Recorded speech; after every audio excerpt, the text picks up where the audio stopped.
growing up in the South and how I didn't really even know I was different from people when I was a kid until I brought Barbies to show and tell. And that's the moment I knew that, like, oh, is it okay to be me? Is it not okay to be me? And that's a lot for like a 5-year-old to start realizing that you're not like the other kids. It's a lot to realize at 5 years old that you're different, and that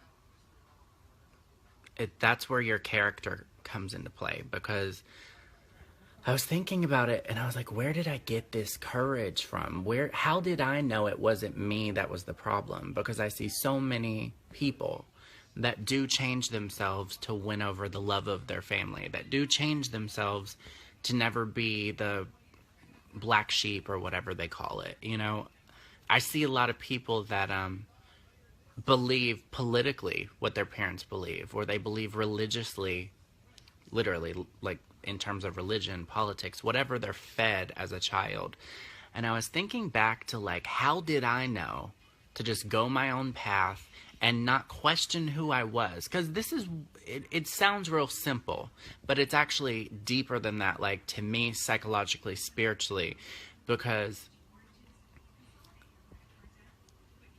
when the world is telling you that who you are is wrong, your character either has to be strong and know that what's really wrong with the world is the fact that people feel a pressure to not be themselves.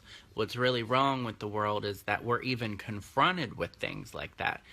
Where I realized as a kid, and I was like, well, how did I have that strength? And I thought, oh, because I can remember telling my grandma things when I was real little. I wanted to know that they loved me for me. It was as simple as that. I can remember having a conversation when I was like 7 years old about how I had a crush on a boy at school with my grandma. And I said, you're going to disown me once I tell you this. And she was like, what are you talking about? And I was like crying, and I was in her room, and I was like, you're going to disown me. And I told her that I liked a boy. And she just gave me a big hug, and she asked me who it was.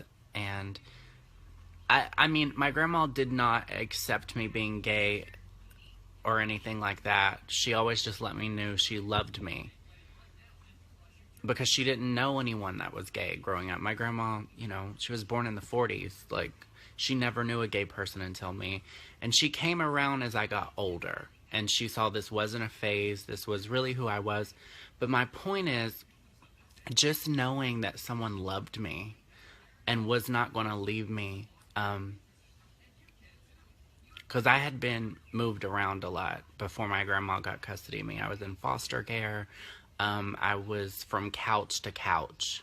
My mom would go, you know, from one boyfriend to then we would go to her grandparents' house, and then we would go here, and then I was in foster care. And it was my biggest fear, I think, as a kid, because I was moved around so much, was someone will leave me if they know, like, how I really am. And it's weird to me that as a kid I had the strength to say, like, basically, I want to know that you love me for me. That's the intention behind me admitting to her that I liked boys. And as I'm older now, it's not about a gay or straight thing. Because now, in a world where we're arguing over politics all the time, we're arguing over different groups that cannot see eye to eye, the biggest thing I don't understand is why we cannot love each other with our differences intact. What was important to me as a kid still stands true, and it goes for all of us, which is just kind of the message of, if we cannot love each other and keep our differences of who we are still there without compromising who we are, what is love? What is love if we have to change who we are for you to like us? What is love if we cannot agree to disagree? If we can only love what mirrors our reflection, in other words, if we can only love people that are similar to us, and if we see everyone else as our enemies who are not like us, That's really what's wrong with the world. Just like when I was a kid, it wasn't me that was what was wrong with the world. It was the hatred and the judgment and the closed-mindedness that was what was wrong with the world. And I'm saying this for all things, all religions, all people, all races, all groups. Let's love each other, not in spite of our differences or trying to overlook our differences. Let's embrace our differences. I know it's easier said than done, but we have to really proactively try to make that a reality.